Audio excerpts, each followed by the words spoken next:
తగ్గించు, ఆ పాయింట్ తగ్గించి.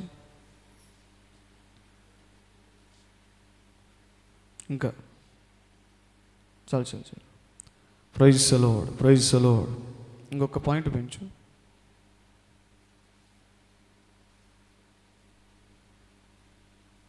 ఇంకో పాయింట్ పెంచురా. చాలు. దేవునికి మహిమ కలుగును గాక. రైట్. చదవబడినటువంటి లేఖన భాగంలో యోవాషు అనేటువంటి రాజు ఇక్కడ మనకు కనబడుతున్నాడు. ఈ యోవాషు అతి చిన్న ప్రాయములోనే రాజరికములోనికి వచ్చినవాడు. ఎంత ప్రాయంలోనికి రాజుగా అధికారంలోకి వచ్చాడంటే సుమారుగా 7 సంవత్సరాల ప్రాయంలో ఇతడు రాజుగా పరిపాలనలోనికి వచ్చాడు. ఇట్ ఇన్ షార్ట్ పీరియడ్లో, చాలా చిన్న వయసు. అసలు 7 సంవత్సరాల వయసులో రాజ పరిపాలన అంటే మంచి చెడు గురించినటువంటి విషయాలు అసలు తెలిసి ఉంటాయా? తెలియదు కదా. కానీ అతి చిన్న వయసులోనే రాజుగా పరిపాలనలోనికి ఈ యొక్క యోవాషు అనబడిన రాజు వచ్చాడు. జాగ్రత్తగా ఆలకించండి. ఈ యోవాషు గురించి దేవుని వాక్యం ఈ విధంగా సెలవిస్తుంది. స్విచ్ ఆఫ్ చేసుకుందామా? పోయిన వారంలోనే చెప్పాను కదా. ఎవటి సౌండ్ వచ్చింది? స్విచ్ ఆఫ్ మోడ్ అన్నా చేయండి, లేకపోతే విమానం బొమ్మ ఒకటి కనపడుతుంది, దాన్ని నొక్కండి. ఏది లేకపోతే పలగొట్టి బ్యాగ్లో పెట్టేసుకోండి. ఈ యోవాషు ప్రారంభంలో ఇతని యొక్క నడవడిక, ఇతని యొక్క ప్రవర్తన చాలా చక్కగా కనబడుతూ ఉంది. అయితే ఈ 22వ వచనంలోనికి వచ్చేసరికి యోవాషు యాజకుడైనటువంటి యెహోయాదా విషయంలో, యెహోయాదా అనబడినటువంటి ఒక యాజకుడు ఉన్నాడు. ఈయన విషయంలో ఉపకారము చేసిన అనుభవాన్ని మర్చిపోయాడట. చేసినటువంటి మేలును మర్చిపోయాడు. ఎవరు? రాజైన యోవాషు. చెప్పండి, ఏమిటి పేరు? అందరూ చెప్పాలి. ఏంటా పేరు? యోవాషు. యాజకుని పేరేమిటి? యెహోయాదా. యెహోయాదా. యెహోయాదా గారు యోవాషుకు మేలు చేస్తే, ఏదో ఉపకారము చేస్తే తిరిగి మేలు చేయవలసిన వాడై ఉండగా ఈ యోవాషు రాజు ఉపకారమును చేసిన మేలును మరచిన వాడై ఈ పాస్టర్ గారి కుమారున్నట సేవకుడి కుమారుణ్ణి ముందు వెనక ఆలోచించకుండా చంపాడట, చంపించేశాడు. అసలు ఏమిటి యోవాషు చేసిన తప్పిదం? ఆ తప్పిదం ఏమిటి? ఆ పాపం ఏమిటి? అతిక్రమం ఏమిటో మనం ఆలోచిస్తే చాలా హృదయ విదారకరంగా ఉంటుంది ఈ యొక్క సందర్భం. అసలు ఈ యెహోయాదా అనబడిన యాజకుడు యోవాషు రాజుకు ఏ విధమైనటువంటి మేలు చేశాడు? అసలు ఏ రకంగా ఉపకారం చేశాడు? చేసిన మేలేమిటో ఏమంటే చూద్దాం ఒక్కోసారి. రాజుల 2వ గ్రంథము 12వ అధ్యాయం మొదటి 2 వచనాలు చూద్దాం ఒకసారి. రాజుల 2వ గ్రంథము, ఒకసారి ఆడియో చెక్ చేయనా, క్లారిటీగా వస్తుందో లేదో. రాజుల 2వ గ్రంథము 12వ అధ్యాయము మొదటి 2 వచనాలు. యెహూ ఏలుబడిలో 7వ సంవత్సరమందు యోవాషు ఏలను ఆరంభించి, ఈ 2వ దినవృత్తాంతముల గ్రంథాన్ని అలా ఉంచండి, అటు ఇటు మార్చాల్సి వస్తుంది పేపర్లు. యోవాషు ఏలను ఆరంభించి యెరూషలేములో 40 సంవత్సరాలు ఏలాడు. మొత్తం ఎన్ని సంవత్సరాలు ఏలాడట? సంఖ్యలు చెప్పండి. ఎన్ని సంవత్సరాలు? 40. 40 సంవత్సరాలు. ఇందాకేం చెప్పాను, ఏ వయసులో పరిపాలనకు వచ్చాడు? 7 సంవత్సరాల ప్రాయంలో. ఎక్కడుందన్నమాట? పై వచనం చూడండి, అంటే 12వ అధ్యాయానికి పైన ఉంది కదా వచనం, అంటే 11వ అధ్యాయం చివరి వచనం. యోవాషు ఏలన ఆరంభించినప్పుడు అతడు 7 ఏళ్ల వాడు. అంటే ఎంత వయసు? So he was an 7 years old. 7 సంవత్సరాల వయసు. ఈ 7 సంవత్సరాల వయసులో ఉన్నవాడు అసలు వాడు ఏం పరిపాలన చేస్తాడు? అసలు వాడికి మంచి చెడు అన్న అభిప్రాయం ఏమన్నా తెలుసా? ఇప్పుడు జదాకకి 6 సంవత్సరాలు. రేపు ఫిబ్రవరి 23కు 7 సంవత్సరాలు పడతాయి. జదాకకి ఏం తెలుసు? ఇంచుమించు జదాక వయసు. ఏమంటే ఇప్పుడు జదాక ఏం చేస్తుంది? ఈ వయసు ఏమిటి? ఆడుకునే వయసు కదా. ఏదన్నా బండి చేతికిచ్చి తోలునానా అంటే తోలిద్దా? డ్రైవ్ చేస్తుందా? 10,000 రూపాయలు చేతులు పెట్టి నానా ఏం చేస్తుంది డబ్బులతో అని అడిగితే పాప ఏం చేస్తుంది? వాళ్ళకి ఆ వయసులో పిల్లలు ఏం చేస్తారు? వాళ్ళకి గుర్తొచ్చేది కుర్కురేలు, చాక్లెట్లే. అది కూడా 10,000 రూపాయలు. అసలు అదే ఆ 10,000 రూపాయలకు ఏమొస్తాయి, ఏం చేయొచ్చన్న ఇంగిత జ్ఞానము వారికి ఆ వయసులో ఉన్న వాళ్ళకి తెలియదు. బాధ్యత అంటే ఏమిటో తెలియదు. తెలియని వయసు అది. మంచి చెడులు ఎరుగని వయస్సు అది. మంచి ఏమిటో తెలియదు, చెడు అంటే కూడా తెలియదు. ఏది మోసము మాటో ఏది నిజమైన మాటో తెలియని వయస్సు అది. ప్రియులారా, జాగ్రత్తగా ఆలకించండి. 7 సంవత్సరాల ప్రాయములో యోవాషు రాజ్య పరిపాలనలోనికి వచ్చాడు. కారణం ఏంటి? ఎవరు లేరు కాబట్టి. ఇక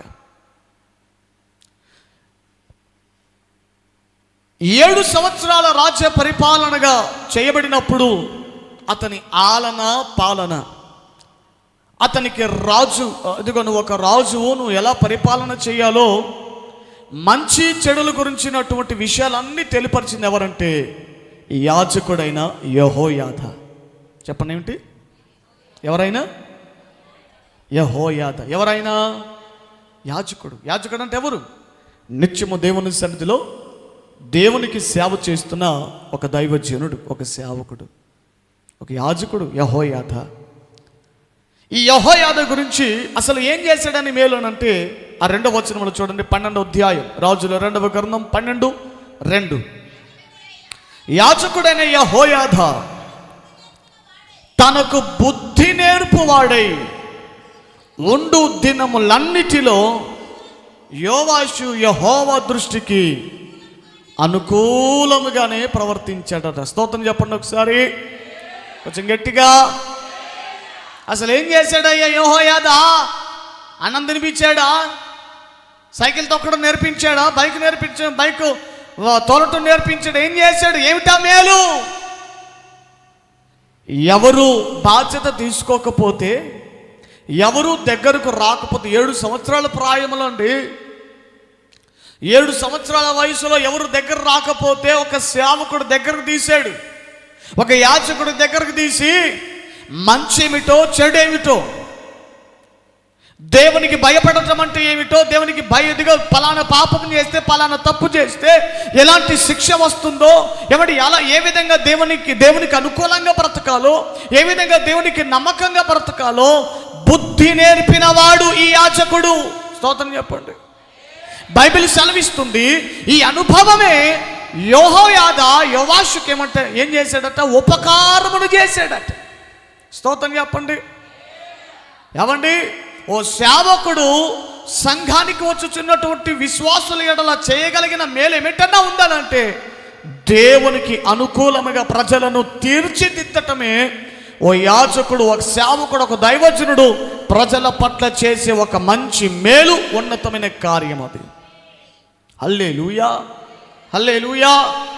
ఏ విధము చేతనైనా సరే, గద్దించైనా ఖండించనైనా బుద్ధి చెప్పటనైనా, ఏ విధము చేతనని మిమ్మల్ని తిట్టినా కొట్టినా మిమ్మల్ని ఏం చేయాలి అంటే మిమ్మల్ని దేవునికి అనుకూలముగా చేయాలి.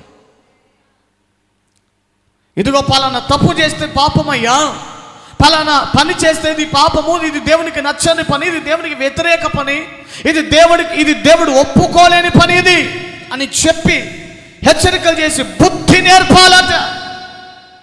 అసలు యెహోయాదా అనబడిన యాజకుడు యోవాషుకు చేసిన మేలేమిటంటే బుద్ధి నేర్పించడం. అదే యెహోయాదా యాజకుడు యోవాషుకు చేసిన మేలదే, బుద్ధి నేర్పించాడట. స్తోత్రం చెప్పండి. ఏం చెప్పాడు? ఏం నేర్పించాడు? బుద్ధి బుద్ధి బుద్ధి బుద్ధి నేర్పించాడు. బుద్ధి లేక ప్రవర్తించే వాళ్ళు ఎంతోమంది ఉన్నారు. బైబిల్ సెలవిస్తుంది, తప్పిపోయిన కుమారుడట, ఎవరి చిన్న కొడుకు డబ్బు తీసుకుని వెళ్ళిపోయాడు, ఆస్తి భాగం తీసుకుని వెళ్ళిపోయాడు, దేశాంతరం దూరదేశానికి వెళ్ళిపోయి అక్కడ దుర్వ్యాపారం చేసి డబ్బంతా వ్యర్థం చేశాడు, డబ్బులన్నీ నాశనం చేసేసాడు. నాశనం చేసిన తర్వాత తినటానికి ఆహారం లేదు, చుట్టూ తన స్నేహితులు లేరు, సహకరించేవారు ఎవరు లేరు. ఆ పందులు తినే పొట్టుతోనైనా కడుపు నింపుకుందామని వెళితే పందులు కూడా దగ్గర రానిచ్చుకోవట్లేదు. చెయ్యి నువ్వేమిట్రా, మేము తినే కొడుకును కూడా లాక్కుందాం అనుకుంటున్నామని ఆ పందులు కూడా దగ్గర రానివ్వలేదట. పందులకు కాపలాగా పనిచేశాడు, పందులకు కాపలాగా ఉండే ఉద్యోగం చేశాడు.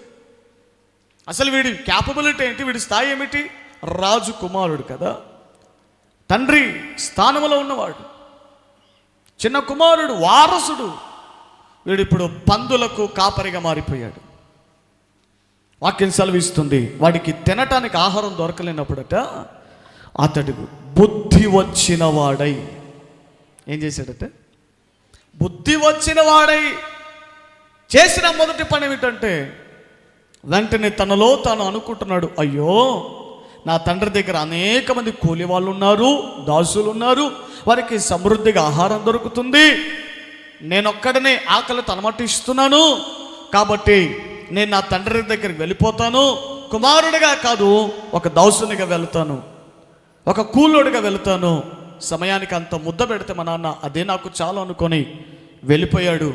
ఏమండి, మన దూరంలో కుమారుడు వస్తుండగా తండ్రి తండ్రి చూసి గమనించి, ఇదిగో నా చిన్న కుమారుడు వస్తున్నాడని అమాంతమున పరిగెత్తుకుని వెళ్ళిపోయి వాని మెడ మీద పడిపోయి ముద్దులు పెట్టేసి, ఏమండి ఇక తండ్రి ఇంకా మాట్లాడుకోకుండా ఉండగానే వెంటనే కుమారుడు, నానా ఏంటి నన్ను ఇంత ప్రేమ చూపిస్తున్నావు, అసలు నన్ను అర్హుడను కాదు, నేను యోగ్యుడను కాదు అని చెబుతూ ఒక మాట అంటాడు, నానా నీకు విరోధముగాను పరమణనున్న దేవునికి విరోధముగా నేను పాపం చేశాను. అసలు ఆడికి అంత ఆలోచన ఎప్పుడు వచ్చింది? అంత బుద్ధి ఎప్పుడు వచ్చింది? బుద్ధి లేనప్పుడు ఏమంటే తండ్రిని కాదనుకొని వెళ్ళిపోయాడు. అసలు దేవుడి భయం లేదు, ఏమండి మందిరానికి వెళ్దామన్న ఆలోచన లేదు అడికి. ఏమంటే అంతకుముందు నాన్న కొట్టేటోడేమో తిట్టేటోడేమో, ఆదివారం అయింది మందిరానికి వెళ్ళాలి, చర్చ్కి వెళ్ళాలి, దేవుని సందులో కనబడాలని తిట్టేవాడేమో. అప్పుడు చెబితే వినలేదు. ప్రార్థన చేసుకోరా, ఈ సినిమాలు చూడడం ఎందుకురా, ఈ ఫ్రెండ్స్ సహవాసం ఎందుకు అని అడుగడుగున తిడుతూ కొడతా ఉంటే పట్టించుకోలేదు. అప్పుడు బుద్ధి లేదు కాబట్టి, ఏం లేదు, బుద్ధి లేదు కాబట్టి. ఇప్పుడు ఏమైంది? బుద్ధి వచ్చిన తర్వాత తండ్రి విలువ ఏమిటో తెలిసింది, దేవుని విలువ ఏమిటో కూడా తెలిసింది. హల్లెలూయా. ఈ రోజున బుద్ధి లేదు కాబట్టి నీకు దేవుని విలువ తెలియట్లేదు, సంఘం విలువ తెలియట్లేదు. ఏమండి కొంతమంది మనుషుల విలువలు తెలియట్లేదు. బుద్ధి లేకయే వారు చెరపట్టబడుచున్నారని దైవలేఖనం హెచ్చరిస్తుంది. బుద్ధి లేదు ఈ రోజున చాలా మందికి. అయితే బుద్ధి రావాలంటే ఏం చేయాలంటే, బుద్ధి నేర్పే సేవకులు మనకు కావాలి. ఎవరు కావాలి? ఏ పాస్టర్లకి మనకు కావాలి? ఎలాంటి దైవజనులు మనకు కావాలి? ఇదిగో ఎలాంటి సంఘాన్ని వెతుక్కొని ఏ సేవకుల నడిపింపులో మనం ఉండాలంటే మనకు బుద్ధి నేర్పే సేవకులు మనకు కావాలి. దేవునికి అనుకూలంగా దేవునికి అనుకూలమైనటువంటి ప్రవర్తన కలిగి ఉండగలిగిన బుద్ధి నేర్పే సేవకులు మనకు కావాలి. యెహోయాదా ఉన్నన్ని దినములట బుద్ధి నేర్పువాడై ఉండు దినములన్నిటిలో యోవాషు దేవునికి అనుకూలముగానే ప్రవర్తించాడట. దేవునికి స్తోత్రం కలుగును గాక. ఏమిటంటే యెహోయాదా గారు చేసిన మేలేమిటంటే 7 సంవత్సరాల ప్రాయము నుండి యాజకుడైన యెహోయాదా గారు యోవాషును దగ్గర పెట్టుకొని మంచి చెడులు నేర్పించాడు, బుద్ధి చెప్పాడంట, బుద్ధి నేర్పించాడు. సామెతల గ్రంథం కూడా చెబుతుంది కదా, ఇదిగో బాలుడు నడవవలసిన త్రోవను వానికి నేర్పించండి, వాడు పెద్దవాడైనప్పుడు వాడు అందులో నుంచి తొలగిపోడు. నేర్పిస్తున్నావా? యెహోయాదావలే ఎవడి మనం దేవుడు మనకిచ్చినటువంటి పిల్లలకు బుద్ధి నేర్పిస్తున్నామా? పద్ధతులు నేర్పిస్తున్నామా? దేవుని మంత్రానికి ఎలా నడవాలా ఆ నడవడికలను మనం నేర్పిస్తున్నామా? ఆత్మీయ అలవాట్లు మనం నేర్పిస్తున్నామా? బుద్ధి నేర్పాలి. బుద్ధి లేకయే, జ్ఞానం లేకయే జనులు నశించుచున్నారని దైవ లేఖనం ఎవరిని హెచ్చరిస్తూ ఉండగా బుద్ధి నేర్పిస్తున్నావా? బుద్ధి రావాలి మనకి. బుద్ధి ఎలా వచ్చిద్దంటే బుద్ధి నేర్పేవాడు ఉంటే బుద్ధి వచ్చిద్ది మనకు. ఏమండి, 24 గంటల ఆశీర్వాదాలు పలకటోడు కాదు మన 24 గంటల ఆశీర్వాదాలు స్వస్థతలు పలకటోడు కాదు మనకు కావాల్సింది, బుద్ధి నేర్పేవాడు మనకు కావాలి. ఎలా ప్రార్థన చేస్తే దేవునికి అనుకూలము, ఎలా ఆరాధన చేస్తే దేవునికి అనుకూలము, ఎలా దేవుని సన్నిధిలో మోకరిస్తే దేవునికి అనుకూలము, ఎలా దేవుని సన్నిధికి వస్తే దేవునికి అనుకూలముగా ఉంటామో బుద్ధి నేర్పే యాజకులు మనకు కావాలి. Praise the Lord. బుద్ధి నేర్పాలట. పౌలు గారు తిమోతికి అదే నేర్పించాడు. తిమోతికి రాసిన 2వ పత్రికలో జీవము కలిగిన దేవుని మందిరంలో జనులు ఎలాగో ప్రవర్తించాలో తిమోతి నేర్పు, జనులకు నేర్పించే వాళ్ళకి. బుద్ధి లేకనే చాలామంది ఎలా పడితే అలా ప్రవర్తిస్తున్నారు, కానీ అలా ఉండకూడదునా. మొదటి తిమోతికి రాసిన మొదటి పత్రిక 3వ అధ్యాయము 15వ వచనం, ఆయనను నేను ఆలస్యము చేసిన ఎడల నేను పట్టించుకోకపోతే, నేను కాస్త నిర్లక్ష్యముగా ఉంటే దేవుని మందిరములో అనగా జీవము కలిగిన దేవుని సంఘములో జనులు ఎలాగో ప్రవర్తింపవలెను అది నీకు తెలియవలన నేను ఈ సంగతులను నీకు ఎలా ప్రవర్తించాలట, సంఘములో మందిరములో జనులు ఎలాగో ప్రవర్తించాలి. ఏమండి, మందిరంలో తిరగద్దయ్యా, ఎలా పడితే అలా కూర్చోకండి అని చెబుతాం, బుద్ధి నేర్పిస్తాం. వింటే బాగుపడతాం. గర్వంతో ప్రవర్తిస్తే మాత్రం ఎవడేం చేయలేడు దానికి. ఏమండి, మందిరానికి ఎలా రావాలో అలా రావాలి బాబు అని చెబుతాం. దేవుని ఎలా ఆరాధించాలో విధానం చెబుతాం. ఓ సేవకుడి బాధ్యత ఏమిటి? చెప్పేదే సేవకుడి బాధ్యత. చెప్పేదే, బోధించేదే ఓ సేవకుడి దైవజనుడి యొక్క బాధ్యత. నీకు త్రోవ చూపేవాడు, మార్గదర్శి వంటి వాడు, ఒక గైడర్, ఒక దైవ సేవకుడు. ప్రియులారా, రథము మీదట ఒక రాజ్యంలో ఉద్యోగం చేస్తున్న ఒక మంత్రి గారు తన రథం మీద యెషయా గ్రంథము 53వ అధ్యాయం చదువుతూ వస్తున్నాడట. చదువుకుంటూ వెళుతున్నారు. యెరూషలేములో ఉన్న దేవుని మందిరమునకు ఆరాధించడానికి వెళ్తున్నాడట. టైం వేస్ట్ చేయడం ఎందుకు లేని దారి మధ్యలో పోతూ రథములో ఏమండి యెషయా గ్రంథం 53వ అధ్యాయం చదువుతున్నాడట. అసలు ఈ 53వ అధ్యాయంలో ఎవరి గురించి రాయబడుతుంది? తప్ప అతడు అని రాయబడుతుంది. ఆ అతడెవరు? ఎవరి గురించి రాయబడింది? అంత శ్రమలు ఎవరికి ఉంటున్నాయి? అంతగా ఎవరు నలిగిపోతున్నారు? అంత ముఖము వికారంగా ఎవరికి మార్చబడుతుంది? ఎవరు అని ఒక హృదయంలో ఒక మానని ఎవరి ఆలోచన తనలో రేగుతున్నప్పుడు ఫిలిప్పుతో దేవుడు మాట్లాడుతున్నాడు. పరిశుద్ధాత్ముడు అంటే ఇదిగా వెళ్ళి ఆ రథమును కలుసుకో అన్నాడు. ఫిలిప్పునట పరిశుద్ధాత్ముడు ఆత్మలో కొనిపోయాడట. ఆత్మలో కొనిపోగా ఆ నపుంసకుడి దగ్గరికి వచ్చాడు. నువ్వు చదువుతున్నది గ్రహించుచున్నావా అని అడిగాడు. ఆయన అంటాడు, నాకు ఎవడైనా త్రోవ చూపకుంటే నేను ఎలా వెళ్ళగలుగుతాను? అంటే నాకు ఎవడైనా గ్రహింపునివ్వకపోతే, నాకు ఎవడైనా చెప్పకపోతే నేను ఎలా తెలుసుకోగలుగుతాను అనున్నది తన ఆలోచన. అప్పుడు ఫిలిప్ గారు అన్నారు, ఈ యెషయా గ్రంథం 53వ అధ్యాయం చదువుతున్నావు కదా, ఎవరి గురించి రాయబడుతుందో తెలుసయ్యా? అసలు ఎవరు ఇంత శ్రమలు అనుభవించారో తెలుసా? ఎవరు మన కోసం? ఇదిగో ఆ 53వ అధ్యాయంలో అతడు అతడు అతడు అని చెప్పబడుతుంది కదా లేఖనం. ఆ అతడు అనబడిన వారు ఎవరో కాదు, ఇదిగో మొన్నటి దినాన వచ్చిపోయిన నజరేయుడైన యేసు. ఆయన నీకోసం ప్రాణం పెట్టాడు. ఆయన నీకోసం శ్రమపరచబడడానికి లోకానికి వచ్చాడు. ఆయన నీకోసం రక్తం గార్చాడు. ఆయన నీకోసం పరిశుద్ధంగా జన్మించాడు. ఆయన నీకోసం వ్యసనక్రాంతుడయ్యాడు. ఆయన నీకోసం దుఃఖమును అనుభవించాడు. అపరాధ పరిహారార్థ బలిగా ఇదిగా ఆయన తను తాను నలగగొట్టుకున్నాడు, మరణించాడు, తిరిగి లేచాడు. ఆయన యందు విశ్వసిస్తే ఆయన ద్వారానే పరలోకం, ఆయన ద్వారానే మోక్షం, ఆయన ద్వారానే సమాధానం అని చెబితే స్వార్థ ప్రకటిస్తే వెంటనే అయ్యో బాబోయ్ ఇన్నాళ్ళు నేను వ్యర్థం చేశానే, ఇన్ని రోజులు వ్యర్థమైపోయాయే అని వెంటనే దారిలో వెళ్తా ఉంటే పక్కన నీళ్లు కనబడ్డాయట. అయితే నేను బాప్తిజం తీసుకుంటాను, నీళ్ళు ఏమైనా నాకు ఆటంకం చేస్తాయా? లేదు లేదు లేదు, అదేనయ్యా, అది నేను ఆడ కాదు, నాట మగ కాదు, నేను నపుంసకుణ్ణి, నేను బాప్తిజం తీసుకోవచ్చా? నీళ్ళు తగిలితే అంటారు కదా, అలా నీళ్ళు ఏమైనా ఆటంకం చేస్తాయా? లేదు లేదు, మనుషులకు ఆటంకం కానీ దేవునికి ఆటంకం లేదు నాన్న అని వెంటనే ప్రభు అయిన యేసు నామమున ఫిలిప్ గారట నపుంసకుడికి బాప్తిజం ఇచ్చేసి వెళ్ళిపోయాడట. స్తోత్రం చెప్పండి ఒకసారి. హల్లెలూయా.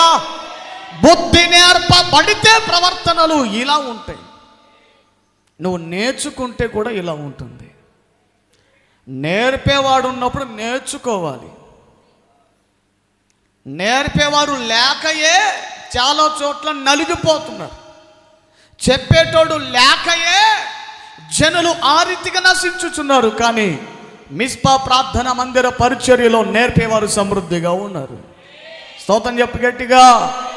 మీకు ఆశీర్వాదాలు ఇచ్చేవాళ్ళు సమృద్ధిగా లేకపోవచ్చు, కానీ బుద్ధి నేర్పే యాజకులు మాత్రం కరెక్ట్గా ఉన్నారు. అది మాత్రం పర్ఫెక్ట్. తప్పుడు పనులు చేస్తే మాత్రం ప్రోత్సహించే వారితే కాదు, బుద్ధి నేర్పేవారు. హల్లెలూయా. ఏమిటంటే ఆ సేవకుడు విశ్వాసులకు చేసే మేలేమిటంటే దేవునికి అనుకూలంగా బ్రతికేటట్టుగా ఎవడి బుద్ధి నేర్పే అనుభవమే చేసే మేలు. ఇదే ఓ దైవజనుడు విశ్వాసులకు చేసే మేలు. హల్లెలూయా. ఇదేనండి ఓ విశ్వాసి సేవకుడి దగ్గర నుంచి ఆశించేది కూడా ఇదే, ఆశించాల్సింది కూడా ఇదే. అయ్యగారి దగ్గర పరిచయం చేస్తే నాకేమొచ్చింది, మందల్లో పరిచయం చేస్తే నాకేం దొరికిద్ది, మందల్లో ఫలాన్ని చేస్తే నాకేమైనా దొరికిద్దా, పాస్టర్ గారు నాకేమైనా సహాయం చేస్తారా, పాస్టర్ గారు సేవకులు నాకేదైనా ఇస్తారా? అది సేవకుడి బాధ్యత కాదు. ఇవ్వాలని కూడా సేవకులు ఖచ్చితంగా ఇస్తారు. అదే అనవసరమైన విషయం నీ బుర్రలు పెట్టుకునేది అది కాదు, అది కాదు. నిజమైన ఓ దైవజనుడు విశ్వాసికి చేయాల్సిన మేలేమిటంటే బుద్ధి నేర్పేదే. హల్లెలూయా. బుద్ధి నేర్పితేనే ఆ మనిషి బాగుపరచబడతాడు. బుద్ధి నేర్పువాడై ఉండు దినములన్నిట యోవాషు అనబడిన రాజట దేవునికి అనుకూలంగా ప్రవర్తించాడట. రాజుగారు ఇక మందు తాగాలనుకున్న పరిస్థితి, రాజా ఏంటి మందు సీసా పట్టుకుంటున్నావు, ఇదిగా నువ్వు మందు సీసా పట్టుకోకూడదు, మంచిగా నీతిగా యథార్థంగా నువ్వు పరిపాలన చేయాలి, ఏంటి పాడు పనులు తిక్క పనులు అని తిక్క పనులు చేసే ప్రతిసారి యెహోయాదా గారట హెచ్చరించేవాడు, గద్దించేవాడు. బుద్ధి నేర్పువాడు, బుద్ధి నేర్పువాడు. 7 సంవత్సరాల పర్యంలో ఏమేమి నేర్పించుంటాడండి, ఏమేమి నేర్పించి ఉండొచ్చు? 7 సంవత్సరాల పిల్లోడికి ఏం నేర్పిస్తాం చెప్పండి? ఎక్కువగా చెప్పరేంటండి, మీకు పిల్లలు లేరా, మీరు పెంచలేదా? 7 సంవత్సరాల పిల్లలకు ఏం నేర్పిస్తారు? ఎక్కువగా అన్నం పెట్టి తినాలి నేర్పిస్తారా? అది కూడా ఒక కారణం లేదు, అది కూడా ఒక రీజన్. ఆహారం ఎలా తినాలో నేర్పగలుగుతాం. ముఖ్యంగా ఇక అప్పటి నుండి ఇక కాస్త మాటలు బాగా మాట్లాడడం వస్తూ ఉంటాయి కాబట్టి ఎక్కువగా ఎలా మాట్లాడాలో మనం నేర్పిస్తాం. ఎందుకంటే మా జదాకి విషయంలో మేము అదే చేస్తాం కాబట్టి. మీ పిల్లల విషయంలో మీరు అలా ఉన్నారు తెలియదు, కానీ నేను మాత్రం తప్పనిసరిగా పాస్టర్ గారు ఖచ్చితంగా ఎదుటి వారితో ఎలా మాట్లాడాలో ఆ క్రమం అయితే నేర్పిస్తాం. ఎందుకంటే ఎదుగుతూ ఉంది, ఇక ఎదిగే వయసులోకి వచ్చేసింది. ఇంకెప్పటి నుంచి ఏమండి చెట్టు ఎదిగినట్టు ఎదుగుతా పోతానే ఉంటుంది. ఇక ఆ ఫోన్ ఆగదు, ఆ వయసు అనేది కూడా వెళుతూ ఉంటుంది. కాబట్టి ఇప్పటి నుంచే జాగ్రత్త వహిస్తాం. మాటలు ఎలా మాట్లాడాలో నేర్పిస్తాం, ఎలా తినాలో నేర్పిస్తాం, ఎవరితో సహవాసం చేయాలో నేర్పిస్తాం, ఏ సమయానికి పడుకోవాలో నేర్పిస్తాం. ఒకరింటికి వెళ్ళినప్పుడు ఇంకొక ఇతరుల ఇంటికి వెళ్ళినప్పుడు ఆ ఇంటిలో ఎలా ప్రవర్తించాలో చెప్తాం. మేము జేదాకు కానీ చెప్తాం. పెద్దవాళ్ళు వచ్చేప్పుడు నాన్న ఇదిగో వాళ్ళని పలకరించాలి, నాన్న పాపా వాళ్ళకి ఇదిగో ప్రైజ్ లార్డ్ చెప్పాలి, వాళ్ళకి వందనాలు చెప్పాలి, ఇదిగో ఎలా పెడతాలా కన్ను మిన్ను కానుకుండా మాట్లాడకూడదు నాన్న, మాటకు ముందు మాటకు తర్వాత గౌరవం ఇచ్చి పెద్దవారితో నువ్వు మాట్లాడాలి నాన్న అని చెప్తాం. మేము చెబుతాం. బుద్ధి నేర్పే వాళ్ళ మీద మనం మారుదుముగాక. హల్లెలూయా. కొంతమందికి ఏం లేదు, పిల్లల్ని అలా కానీ వదిలేసిపోవటం, కానీ వాళ్ళకు ఒక క్రమం చెప్దాం, వాళ్ళకు ఒక కొన్ని విలువలు చెప్పి పెంచుదాం అనేది లేదు. పంది డజన్ పిల్లల్ని అడ్డినట్టు కానీ అలా వదిలేస్తారు. నేను ఎప్పుడు చెబుతుంటాను, కనటం గొప్ప సంగతి, కనిన పిల్లల్ని ప్రయోజకులుగా మార్చటం ఇంకా గొప్ప సంగతి. 9 నెలలు 9-10 నెలలు ఏమండి ఓ తల్లి బిడ్డకు జన్మనివ్వటం చాలా కష్టమే, చాలా ప్రయాసం. మేము అనుభవించలేదు, ఆ నొప్పి ఎలా ఉంటుందో మాకు తెలీదు. ఏమంటే అనుభవిస్తున్న స్త్రీలకు తెలుసు. కానీ బిడ్డ పుట్టిన తర్వాత ఒక్క క్షణంలో ఆ నొప్పి, ఆ వేదన, ఆ బాధ అంతా ఏమైపోతుంది, మర్చిపోతారు కదా. 9 నెలలు పడినటువంటి కష్టమంతా ఒక్క రోజులో ఆ బిడ్డను, ఆ పాపనో బాబనో చూసినప్పుడు ఆ బాధ అంతా మర్చిపోతారు కదా. ఒక్క క్షణంలో పోయేది అది. కానీ నువ్వు పుట్టించుకున్న బిడ్డ రేపటిదిన ప్రయోజకుడు కాకపోతే కొన్ని సంవత్సరాలు నీ జీవితంలో దుఃఖం అలా మిగిలిపోతుంది, కడుపు కోత మిగిలిపోతుంది. కానీ సంతోషం ఆ బిడ్డను బట్టి నీకు బుద్ధి నేర్పాలి. నేను చాలా చోట్ల చూశాను, పిల్లలకి చాలామంది గారాబం చేస్తున్నారు. మన మందరిలో చాలామంది నేను చూశాను. ఏమండి ఒకసారి ఓ తల్లిగారు చెప్పారు తన బిడ్డ విషయంలో, ఏమండి అయ్యగారు మా పాప అండి అసలుకి ఎవ్వరికి భయపడదండి, టీచర్లకు భయపడదు, మా వాళ్ళకు భయపడదు, మాకు భయపడదు, అంత అంత అంత ధైర్యం. అది ధైర్యం అని అనుకుంటున్నావా? అది ధైర్యమా? ధైర్యం అంటే ఏమిటో తెలుసా? ఎంత రాత్రనే భయపడకుండా పడుకుంటారో చూసారా, అది ధైర్యం అంటే. తల్లిదండ్రులు లేకపోయినా ధైర్యంగా స్కూల్కి వెళ్తారు చూసారా, అది ధైర్యం అంటే. ఎవరు సపోర్టు లేకుండానే బిడ్డలు భోజనం చేస్తుంటారో చూసారా, అది ధైర్యం అంటే. ఇది ధైర్యమా? పెద్దవాళ్ళని ఎదిరించటం ధైర్యమా? ఎవరు ఎదుట ఉన్నటువంటి వారు ఏమన్నా గొప్పవాళ్ళ లేకపోతే పెద్దవాళ్ళ ఈ కన్ను మిన్ను కానుకుండా మాట్లాడడం ధైర్యం అని అనుకుంటున్నావా? రేపటి దినాన వాళ్ళు రౌడీలుగా మారితే ఆ పునాది వేసిన దానవు, పునాది వేసిన వాడు నువ్వుగా మారిపోయే అవకాశం ఉంది. హల్లెలూయా, హల్లెలూయా. నేర్పాలండి, బుద్ధి నేర్పాలి పిల్లలకి. దేవుడు మనకిచ్చినటువంటి పిల్లలు స్వాస్యమైన వాక్యం చెబుతుంది, ఆస్తి. కుమారులే తండ్రులకు కిరీటమని సామెతల గ్రంథం చెబుతుంది. నేను ఒకలా తీసుకున్నాను, వాక్యం ఒకట కుటుంబం వైపుకి వెళ్తుంది. ఇది సరే, పరిశుద్ధాత్మను మాట్లాడుతున్నాడు, ఆయనకు మనం అప్పగించుకోవాలి, చేయలేం. దానికి దేవునికి మహిమ కలుగును గాక. జాగ్రత్త ప్రియులారా, నేర్పవలసిన అనుభవాలు వాళ్ళకి మనం తప్పనిసరిగా నేర్పాలి. ఏమండి హన్న లేక హన్నకు కొడుకు పుట్టాడు, సమూయేలు. పాలు మాడిపించిన తర్వాత ఆయన తీసుకెళ్ళి ఆ సమూయేలుని మందిరంలోకి తీసుకెళ్ళిందట అమ్మ. తీసుకెళ్ళినప్పుడు ఒరే ఆయన పాస్టర్ గారు రా, వంగి దండాలు ఎట్టరా, లేదా నమస్కారం చేయరా, ఇది మందిరమరా, మోకరించి ఆరాధన చేయరా, ప్రార్థన చేయరా, ఏం చెప్పలా. మందిరంలోనికి తీసుకుని రాగా ఆ సమూయేలు గ్రంథం 1వ అధ్యాయం చివరి వచనం రాయబడింది, సమూయేలు అక్కడనే యెహోవా మందిరములో మ్రొక్కెను. హల్లెలూయా. ఏం చేశాడట? అక్కడనే యెహోవా మందిరములో మ్రొక్కెను అంటే ఇంగ్లీష్లో రాయబడింది హి వర్షిప్డ్, ఆరాధన చేశాడట అక్కడే. అంటే అంత జ్ఞానం ఎట్టొచ్చిందని చెప్పండి. పాలు మానటానికి ఎన్ని రోజులు పట్టిద్ది? 6 నెలల, సంవత్సరమా? పోనీ 6 నెలలు వేసుకో, ఓ సంవత్సరం పాటు వేసుకో. సంవత్సరం పాటు హన్న తన బిడ్డకి ఏమేమి చెప్పి ఉండొచ్చు ఒకసారి ఆలోచన చేయండి. అరే బాబు నానా, మనం మందిరానికి వెళ్ళేది ఒకటి ఉంటుంది.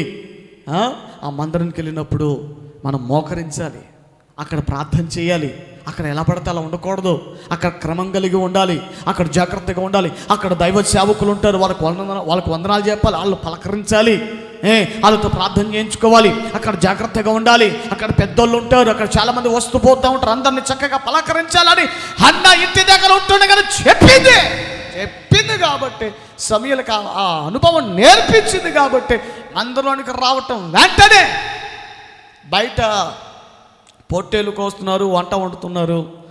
మందిరంలో హన్న తన బిడ్డ సమూయేలు ఇద్దరు కలిసి అక్కడనే యెహోవా మందిరములో మోకరించి మ్రొక్కారట, ఆరాధించారట. నేర్పించిందండి హన్న. లేక పుట్టిన బిడ్డ, లేక పుట్టినోడండి అని గారాబాలు ఎక్కువ చేస్తారు. దయచేసి దండం ఎట్టు చెప్తున్నాను, దయచేసి మీ పిల్లలకు గారాబాలు నేర్పించకండి. తన్నండి, కొట్టండి, గారాబం మాత్రం నేర్పించకండి. రేపటి దిన బిడ్డలు పాడవడానికి నువ్వే కారుకుడిగా మారిపోతావు. ఏమండి, ఏదైనా పిల్లలు తప్పు చేసినప్పుడు ఏమండి నైసిగా అప్పుడే అడ్డం వచ్చింది. ఏ పిల్లలు అట్ట కొట్టచ్చా అని అడ్డం పడిద్ది. వాడు ఏం చేస్తాడంటే రేపటి దిన నేను ఏం తప్పు చేసినా మా అమ్మ నాకు సపోర్ట్ ఇచ్చిద్దని ఏమండి ఆ అనుభవం వాడికి మైండ్లో ఫిక్స్ అయిపోతుంది. అప్పుడు వాడు ఏ తప్పు చేసినా వాళ్ళ అమ్మ ఉంది అన్న ధైర్యంతో ఏమంటే ఈరోజు చిన్న తప్పులు చేశాడు, రేపటి దిన పెద్ద తప్పులు కూడా చేస్తాడు. కారణం ఎవరు? నువ్వు కాదా? అందుకే మా ఇంట్లో నేను కొట్టినప్పుడు పాస్టర్ అంటున్నాడు, పాస్టర్ కొట్టినప్పుడు నేను అసలుకి అంటున్నాను. వీలైతే ఇద్దరం కలిసి వాచుతాం కూడా. ఒకసారి పాస్టర్ గారు కొట్టినప్పుడు నా దగ్గరకు వచ్చింది, ఏమండి మరి నువ్వు అట్లా చేయొచ్చా నాన్న, తప్పు కదా, నువ్వు అట్లా చేయకూడదు కదా అని కొంచెం కోపం ఎక్కువైనప్పుడు నేను ఒక ఏటు వేస్తాను. ఇంకెక్కడికి వెళ్తుంది? నచ్చినట్టు మార్చుకోవాల్సిందే. దేవునికి స్తోత్రం కలుగును గాక. అందుకనే ఈరోజున జదాక స్కూల్లో ఉన్న, ట్యూషన్కి వెళ్ళినా, ఎక్కడికి వెళ్ళినా జదాకకు ఏమంటే దేవుడు మాకు ఇచ్చిన కుమార్తెకు ఒక మంచి పేరును దేవుడు మాకు ఇచ్చాడంటే ఏమంటే పెంచే పెంపకం కూడా అలాగే ఉంటుంది కాబట్టి జాగ్రత్త వహిస్తాం. ఓ సేవకులంగా ఉంటున్నాం, 10 మందికి బోధించేటోళ్ళం, ఏమండి 100,000 మందికి చెప్పేటోళ్ళం. నా కుమార్తె విషయంలో నేను చక్కగా లేకపోతే చెప్పే వాక్యం వ్యర్థమే, చేసే పరిచర్య వ్యర్థమే, చేసే ఆరాధన వ్యర్థమే. హల్లెలూయా. ఎంత గెలిచి రచ్చ గెలవమన్నాడట ఎవరో పెద్ద ఆయన. ఆ ఫిలాసఫీ అన్నమాట మంది. ముందు ఇంట గెలిచాలి, ఆ తర్వాత యుద్ధ రంగంలో అడుగు పెట్టాలి. దేవుడిచ్చిన పిల్లలండి విలువైన వజ్రాలండి, రత్నాలండి. మనం ఎలా పడితే అలా వదిలిపెట్టడానికి కాదు దేవుడు మనకిచ్చింది. అసలు అబ్రహాముకు ఏమంటే పిల్లల్ని ఎందుకు ఇచ్చాడు తెలుసా? అబ్రహాముకు ఇస్సాకును ఎందుకు ఇచ్చాడు తెలుసా? సంతానమును ఎందుకు ఇస్తానన్నాడు తెలుసా? ఏమండి చూడండి, ఆదికాండము 15వ అధ్యాయం. అసలు దేవుడు అబ్రహాం గారికి ఎందుకు పిల్లల్ని ఇస్తానన్నాడో, దేనికోసం పిల్లల్ని ఇస్తానన్నాడో ఏమండి చూద్దాం. 18వ అధ్యాయము 18వ అధ్యాయం 19వ వచనం. ఎట్లనగా అందరూ చూసారా? అందరూ చూడాలి. తల్లిదండ్రులు ముఖ్యంగా మాట చూడండి. ఆదికాండము 18వ అధ్యాయం 19వ వచనం. ఎట్లనగా యెహోవా అబ్రహామును గూర్చి చెప్పినది అతనికి కలుగజేయునట్లు తన తరువాత తన పిల్లలను తన ఇంటి వారిని నీతి న్యాయములు జరిగించుచు యెహోవా మార్గమును గైకొనుటకు అతడు మాత్రమే సమర్థుడని నేను అతన్ని ఎరిగి ఉన్నాను. అబ్రహాం అయితేనే నీతి న్యాయములు కరెక్ట్గా చెప్పి పెంచుతాడు. అబ్రహాం అయితేనే నా మార్గములలో స్థిరపరిచి పెంచగలిగిన వాడు. ఆ సామర్థ్యం అబ్రహాముకు ఉంది కాబట్టి అబ్రహాము మాత్రమే సరైన విధంగా పెంచగలడనే నమ్మకం దేవుడు ఉంచాడు. కాబట్టి అబ్రహాముకు దేవుడు పిల్లల్ని ఇచ్చాడు, వాగ్దాన వారసును దేవుడు ఇచ్చాడు. హల్లెలూయా. ఈ రోజున ఎవండి ఒక బిడ్డనా, లేకపోతే ఇద్దరు బిడ్డలా, ముగ్గురు బిడ్డలా, నలుగురు ఉన్నారా? ఎవండి దేవుడు నీకు పిల్లల్ని ఇచ్చాడంటే కారణం ఓరకని ఇవ్వలేదు, నువ్వు మంచిగా పెంచుతావని, నీతి న్యాయములలో స్థిరపరుస్తావని, వారిని దేవుని మార్గములలో నడిపిస్తావని నిన్ను ప్రేమించి దేవుడు నీకు బిడ్డలను ఇచ్చాడు. అందుకే కానీ వదిలేసిపోవడానికి కాదు దేవునికి ఇచ్చింది. పిల్లలు లేక రోడ్డును అల్లాడిపోతున్నారు కొంతమంది తల్లిదండ్రులు. వారసుడు కావాలి, కొడుకు కావాలి, కూతురు కావాలని ఎవండి అనాథాశ్రమాల దగ్గరికి వెళ్ళిపోయి కొన్ని లక్షలు తగలబెడుతున్నారు, అయినా దొరకట్లేదు. ఈరోజు నువ్వేమైనా రూపాయి పెట్టేవా? గవర్నమెంట్ హాస్పిటల్కి వెళ్తే నువ్వు ఎవండి నీకు అయ్యే ఖర్చు, నువ్వు ఇంటికి వచ్చే వరకు ప్రభుత్వం కూడా డబ్బులు ఇస్తుంది, నీకేం ఖర్చు ఉంది చెప్పండి? బిడ్డ పుడితే ఆడపిల్లనో మగపిల్లనో బిడ్డ పుడితే ఆడపిల్ల పుడితే అదేదో ఇస్తున్నారట. ఏమి ఇస్తున్నారు? ఆడపిల్ల పుడితే ఏదో ఇస్తారంట కదండి, 6,000 ఇస్తారట. ముగ్గురు పిల్లలు పుట్టారండి, ముగ్గురు ఆడపిల్లలు పుడితే 6 మూరల 18,000. మొత్తానికి డబ్బులు చూసావా? నీకు ఖర్చేది ఏముంది చెప్పంతగా. ఇందులో మళ్ళీ ఆడపిల్ల పుడితే మొహం అంతా మార్చుకుంటావు, మగపిల్లోడు పుడితేనేమో కలకలగా అప్పు చేసేదే ఫంక్షన్ పెట్టాలి రా అని చేస్తాం.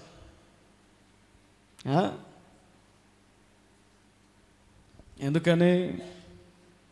వీడికైనా అదే ఖర్చే, దానికైనా అదే ఖర్చే. ఏమంటే దీనికి పెళ్లి చేసినప్పుడు కట్నం ఇస్తావు, నువ్వు ఇస్తావు. రేపటిదైనా నీ కొడుకు పెళ్లి చేయాల్సి వచ్చినప్పుడు ఎంత వచ్చింది మహా అంటే? అది కాస్త పెళ్ళికి ఖర్చు అయిద్దిగా, నీకు మిగిలింది ఏముంది చెప్పు?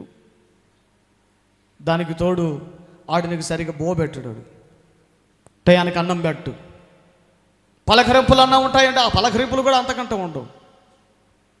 ఏమండి నీ దరిద్ర బుద్ధికి అలాంటి వాడే పుట్టారు, అలాంటి వాళ్ళే పుడతారు, మళ్ళా దరిద్రమైన వాళ్ళు పుడతారు. ప్రియులారా, అబ్రహాముకు దేవుడు పిల్లల్ని ఎందుకు ఇచ్చాడట? నీతి న్యాయములను జరిగించుచు యెహోవా మార్గములను. ఇస్సాకుకి ఏం చెప్పి పెంచాడు చూడండి. ఆదికాండం 22వ అధ్యాయములో, అబ్రహామా నీకు ఒకగానొక కుమారుణ్ణి అనగా నువ్వు ప్రేమించి ఇస్సాకును నాకు దహన బలి ఇవ్వమని చెప్తే మారు మాట్లాడకుండా, భార్యకు ఒక మాట చెప్పకుండా, ఎందుకు చెప్పలేదు శారమ్మకి? ఆడు ఇష్మాయేలు గాడు ఇస్సాకును ఏదో గిచ్చాడని ఇంత రాద్ధాంతం చేసింది శారమ్మ. దాసిని దాని కుమారుని ఎలగొట్టండి రా, ఎలగొట్టండి ఏంటి? ఇంత చిన్నదానికి అంత రాద్ధాంతం చేసింది. ఇంకా ఏకంగా దహన బలి అడుగుతున్నాడని అంటే ఏమంటే భార్య ఒప్పుకుంటుందా? ఏ తల్లైనా ఇలాంటి విషయంలో దేవుణ్ణైనా ఎదురిస్తారు, కానీ పొరపాటున బిడ్డ విషయంలో హాని చేయడానికి ఇష్టపడరు కదా. తల్లి మనసు అది. అందుకని శారమ్మకు చెప్పలా, ఎవరికి చెప్పలేదు. గాడిదకు గంతలు కట్టేసి 2 పని వాళ్ళని వెంట పెట్టుకొని మోరియా దేశంలో ఒక పర్వతం మీద, దేవుడు కోరుకున్న ఒక పర్వతం మీద దహన బలి ఇవ్వమని కోరుకున్నాడు. అబ్రహాము 3 రోజుల ప్రయాణం చేశాడట ఆ ప్రాంతానికి. మరి శారమ్మ ఉదయం లేవటంతో లేదు కదా. అయ్యో బాబోయ్ 3 రోజులు ఏంది, నా పెన్మిట్ ఎక్కడికి పోయినాడో యాడికి పోయినాడో అని ఫోన్ కూడా చేయలేదు. అయ్యా ఏదోలే వాక్యానికి అలా సింక్ అయిపోండి, ప్రశ్నలు వేయొద్దు మీరు మధ్యలో. 3 రోజులు ఉత్తరం లేదు.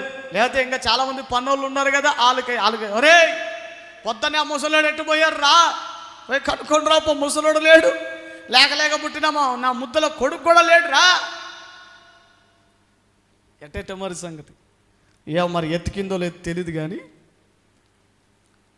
మొత్తానికి 3 దినముల ప్రయాణం చేసి మోరియా పర్వతం దగ్గరికి వచ్చారు. పర్వతం ఎక్కుతూ ఉంటుండగా ఎవరు? అబ్రహాము కుమారుడు ఇస్సాకుకు ఒక డౌట్ వచ్చింది, పెద్ద డౌట్ వచ్చింది. నానా అసలు మనం వచ్చేది దేనికి? దహన బలి కోసం కదా మనం వచ్చేది. దహన బలి అంటే ఏముండాలి? ఖచ్చితంగా బలి ఉండాలి. గొర్రెను, మేకను, పొట్టేలు ఏదో ఒకటి ఉండాలి కదా. గొర్రెను, మేకను, పొట్టేలు.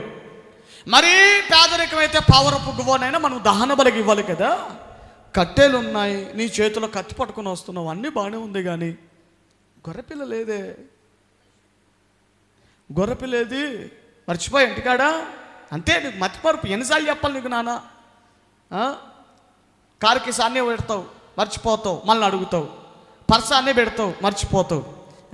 వస్తువులు అన్నీ పెడతావు, ఎన్నిసార్లు గుర్తు చేయాలి నీకు? గొర్రెపిల్ల మర్చిపోయొచ్చు. అదే మనం వచ్చేసి కూడా 3 రోజుల ప్రయాణం అయిపోయింది, 3 రోజులు అయిపోయింది. ఇప్పుడు ఇంటికి వెళ్ళి అటు తీసుకొచ్చావు, ఏది గొర్రెపిల్ల ఏది?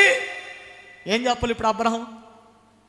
నాన్న కొడుకుకి ఏం చెప్పాలి? ఒరే ఆ గొర్రెపిల్ల ఎవరో కాదు, వదలకురా, నా గుండెని బాధ చేయకురా, మాటికి గుర్తు చేసి నన్ను బాధ పెట్టుకురా, ఆ గొర్రెపిల్లవు నీవే అని ఎట చెప్పాలి?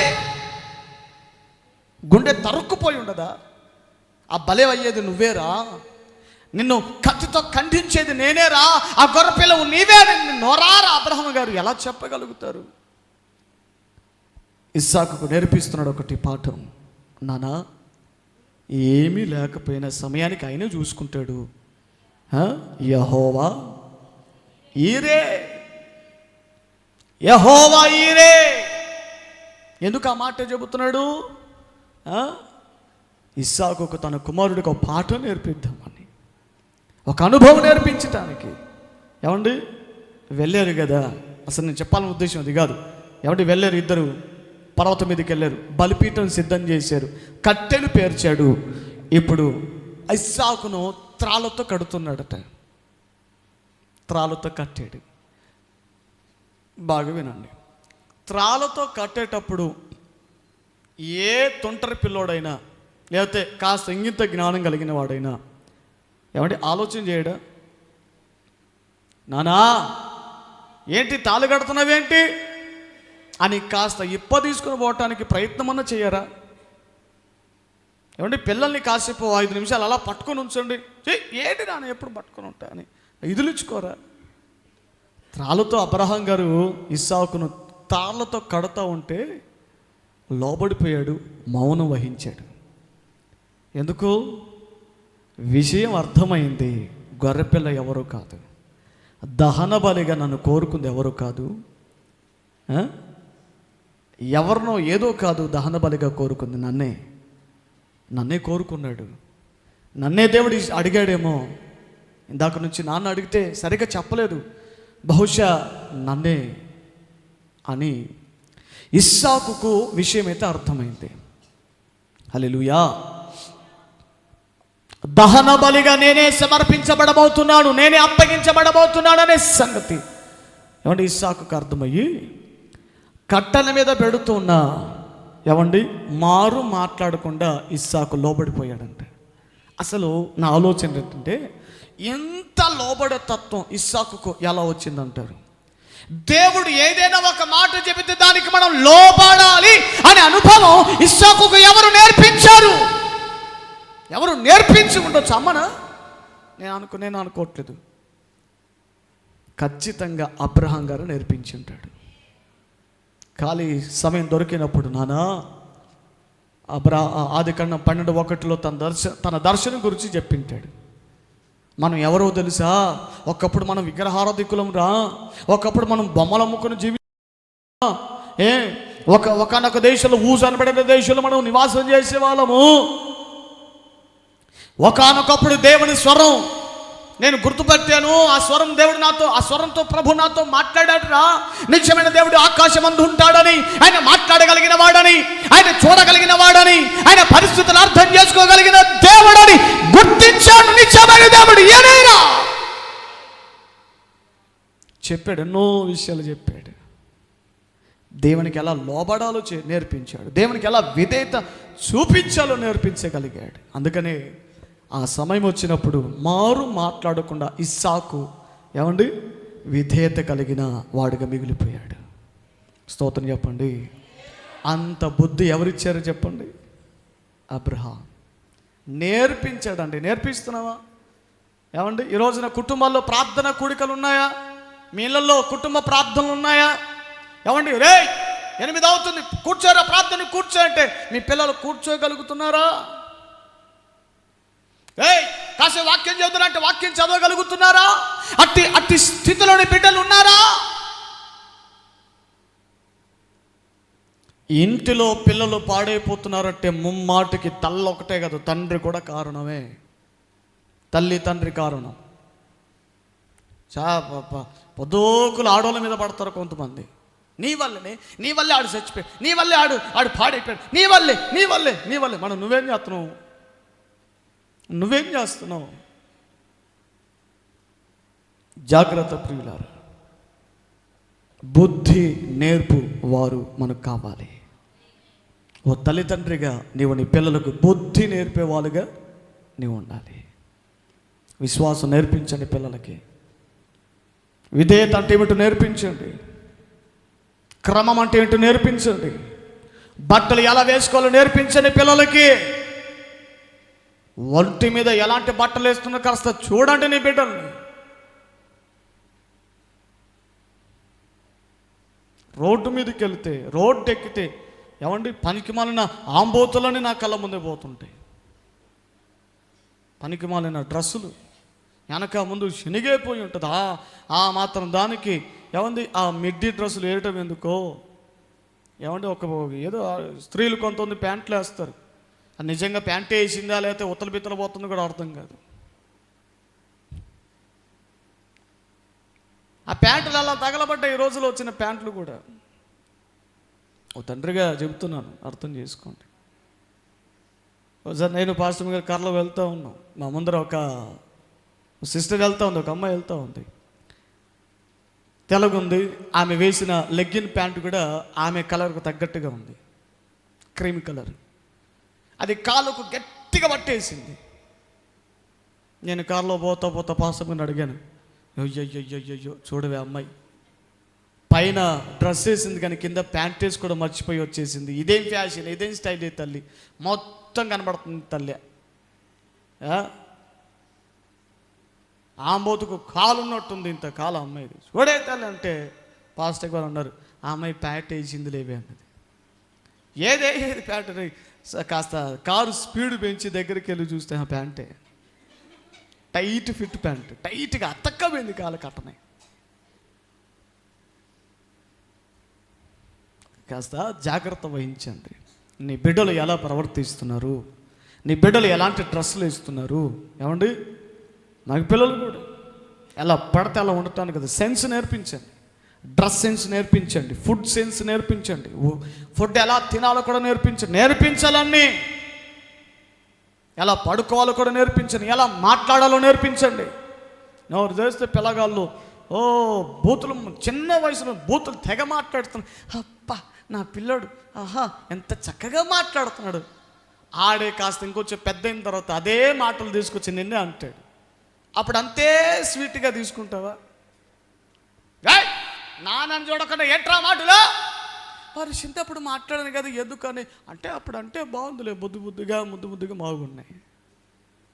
మారాలి. బుద్ధి నేర్పాలి. బుద్ధి నేర్పోని పిల్లలకి. హల్లెలూయా. సేవకులు ఇంటికి వచ్చినప్పుడు పిల్లలకు నేర్పించాలి. రే సేవకుల ముందు మనం కూర్చోకూడదు, గౌరవం అది. సేవకులు వచ్చినప్పుడు లేవాలి నాన్న, వాళ్ళకు వందనాలు చెప్పాలి. ఏమండి ఈ రోజుల్లో చాలామంది తక్కువ అయిపోతున్నారు పిల్లలు. ఏమంటే అలాంటి క్రమం లేని వాళ్ళు ఎక్కువైపోతున్నారండి. నేను చెప్పాల్సి వచ్చింది పిల్లలకి, ఇంటికి గృహదర్శనకి వెళ్ళినప్పుడు ముందు నేను చెప్తానే కానీ అండ్ వాళ్ళు ఆడంతేలే పాసి అన్నాళ్ళు చెప్పాలే నువ్వే చెప్పేలా అంటారు. ఎలా పెంచుతున్నారో చూడండి ఒకసారి, దయచేసి ఆలకించండి. బుద్ధి నేర్పాలి మనం తప్పనిసరిగా. మనమే ఒక యెహోయాదాలాగా మారాలి. స్తోత్రం చెప్పండి. 7 సంవత్సరాల ప్రాయంలో దగ్గర తీసుకున్నాడు అంటే యాజకుడైన యెహోయాదా. తనకు బుద్ధి నేర్పువాడై ఉండు దినములన్నిటిలో యోవాషు యెహోవాకట అనుకూలముగానే ప్రవర్తించాడు. మరి తర్వాత ఏమైంది? దినవృత్తాంతంలో 2వ గ్రంథంలోనికి రండి. 24 నేను ముగించేస్తున్నాను త్వరగా. 24:15 వచనం చదవండి. అసలు యెహోయాదా గారు బ్రతికిన దినాలు ఎలా బ్రతికాడో ఎలా ఉన్నాడో చూడండి. యెహోయాదా దినములు గడిచిన వృద్ధుడై చనిపోయాను. 130 ఏళ్ళవాడు.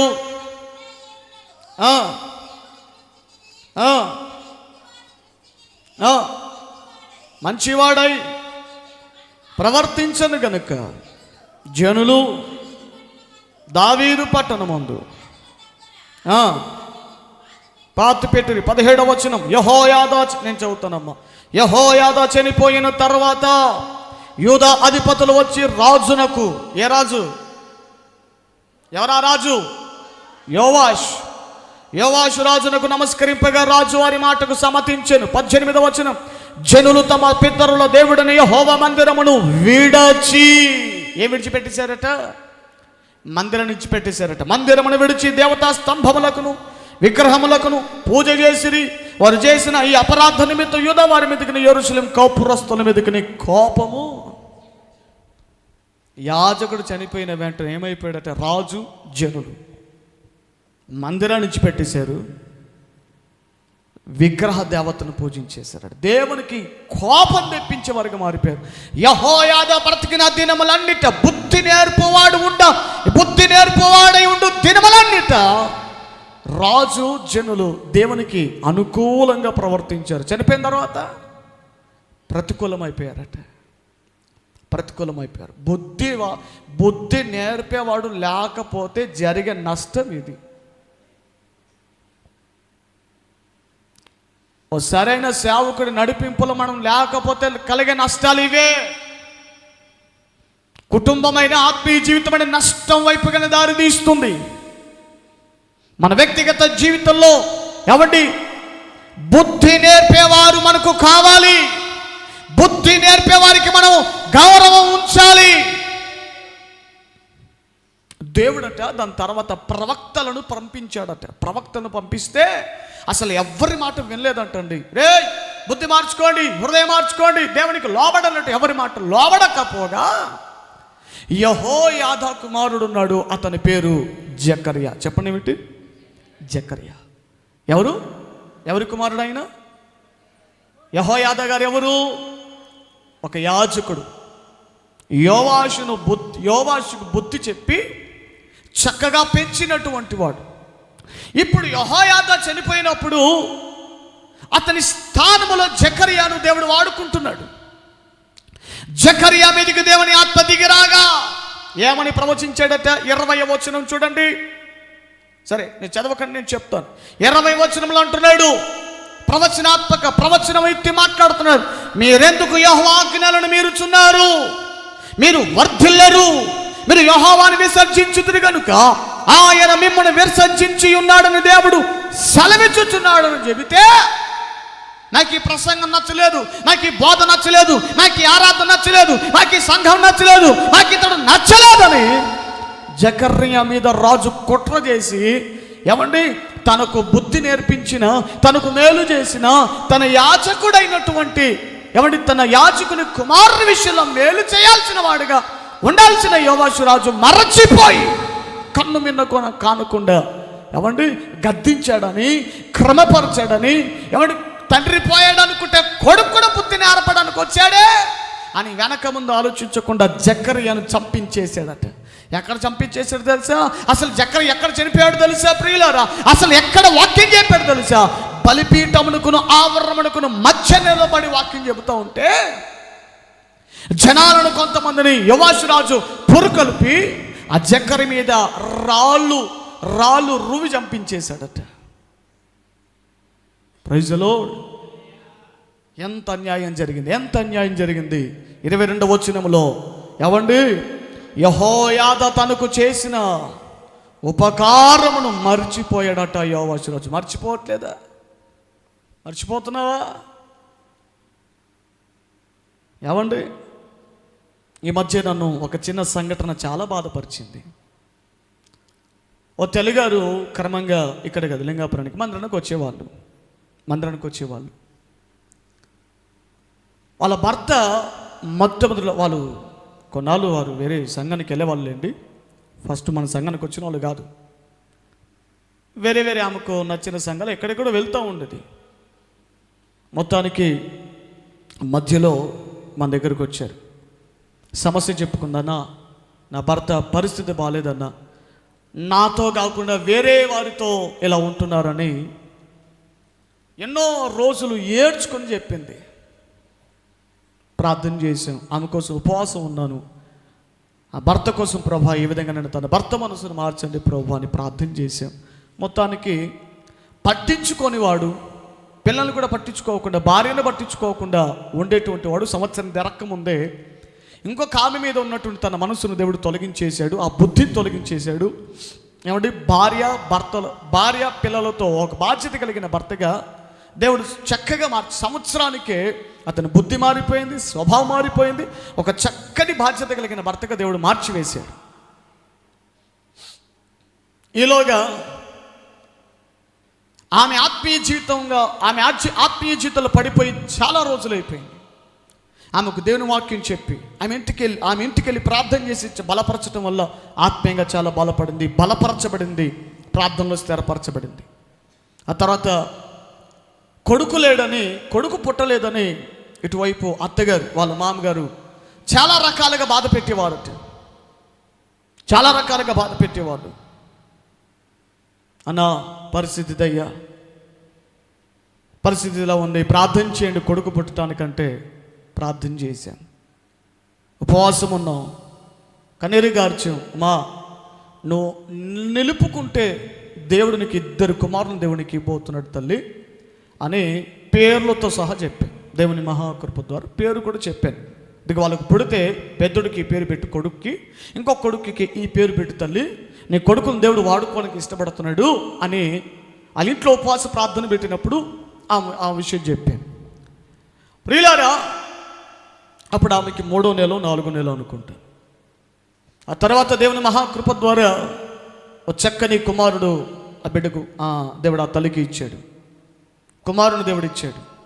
డెలివరీ అయినప్పుడు వెళ్ళాం, డెలివరీ అయ్యే వరకు దగ్గర ఉన్నాం. ఆ బిడ్డను ఎత్తుకుంది ఫస్ట్ నేనే. మీరే ఉండాలి పాస్టర్ గారు, మీరే ఉండాలి అయ్యా, ఎవరు లేకపోయినప్పుడు నా భర్త కూడా కాదు, మీరే ఫస్ట్ మీరు చేతుల మీదగా ఎత్తుకోవాలి, మీరే ప్రార్థన చేయాలంటే ఎర్లీ మార్నింగ్ వెళ్ళిపోయాను. నా మ్యారేజ్కి ముందు, ఇది కొంచెం సంవత్సరం ముందు జరిగిన విషయం. నా మ్యారేజ్కి ముందు ఎర్లీ మార్నింగ్ వెళ్ళిపోయాను.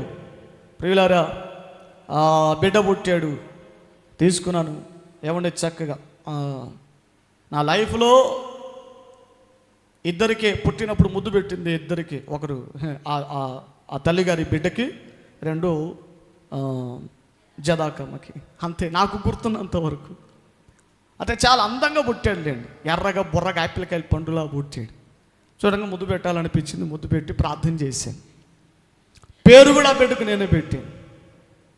ఇక వ్యాపార విషయంలో కానీ ఉద్యోగ విషయంలో ఏ సమస్య వచ్చినా ప్రార్థన చేసి ఎన్నో పరిష్కారాలు దేవుడు అనుగ్రహింపజేశాడు. కొడుకుకు బాగోలేకపోయినా ప్రతిసారి హాస్పిటల్కి వెళ్తే వేల ఖర్చు అయిపోయేది. 5 నిమిషాలు ప్రార్థన చేస్తే చక్కగా బాగుపరచబడేవాడు, ఆరోగ్యంగా ఉండేవాళ్ళు. పిల్లలకి ఏదైనా చిన్న అనారోగ్యం వస్తే ప్రార్థన చేస్తే వెంటనే తగ్గిపోయేది. దేవుడు మహాకనికరం చూపించేవాడు. ఇదిలో ఉండగా ప్రియులారా, కొన్నాళ్ళు మందిరానికి రాకుండా మానేసింది, రావట్లేదు. ఒకసారి ఫోన్ చేసి అడిగిన, ఏమ్మా మందిరానికి రావట్లేదే, సరిగా రావట్లేదే తల్లి అని ఒకసారి గద్దించాను. మందిరానికి వెళ్తే వాళ్ళు గురదర్శనకి వెళ్ళినప్పుడు కానుక తీసుకోలేదు.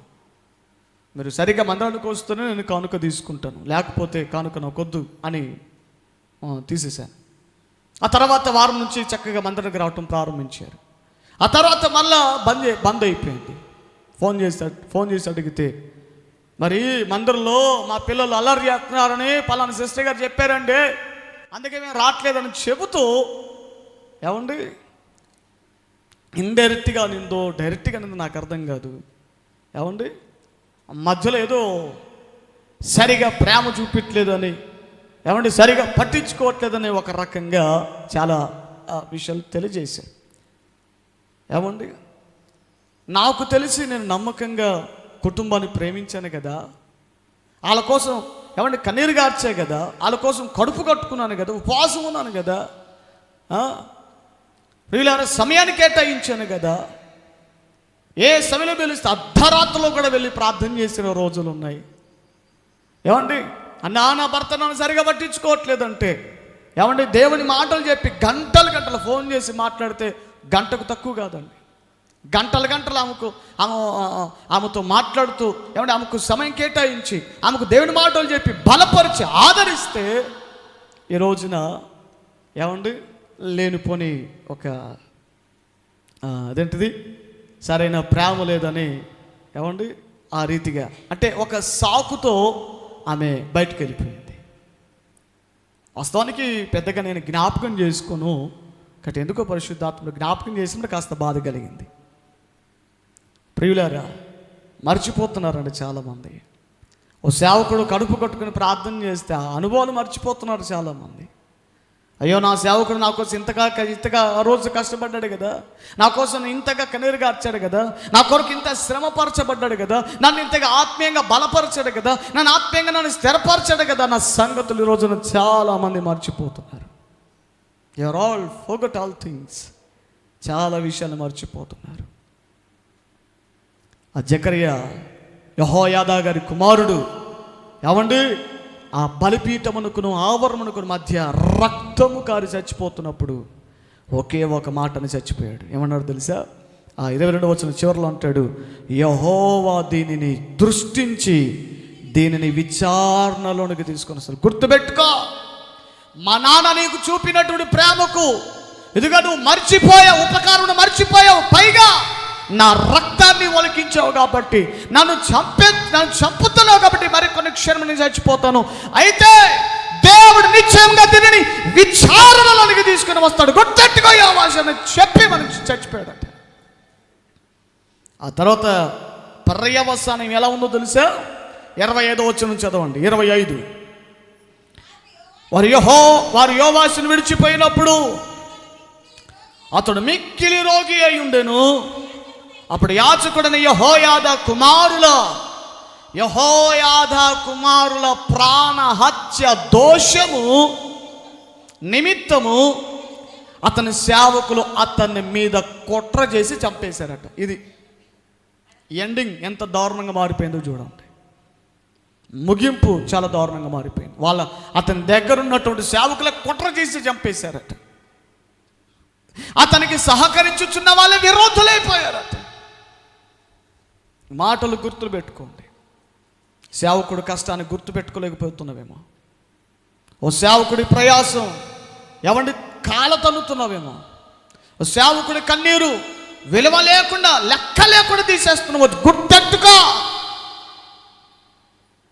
ఇదిగో వాక్యం చెబుతుంది, యోవాషు తనకు సహకరించిన వారి విరోధులైపోయారు. ఆ విరోధులే ఏమంటే యోవాషుని చంపేశారట.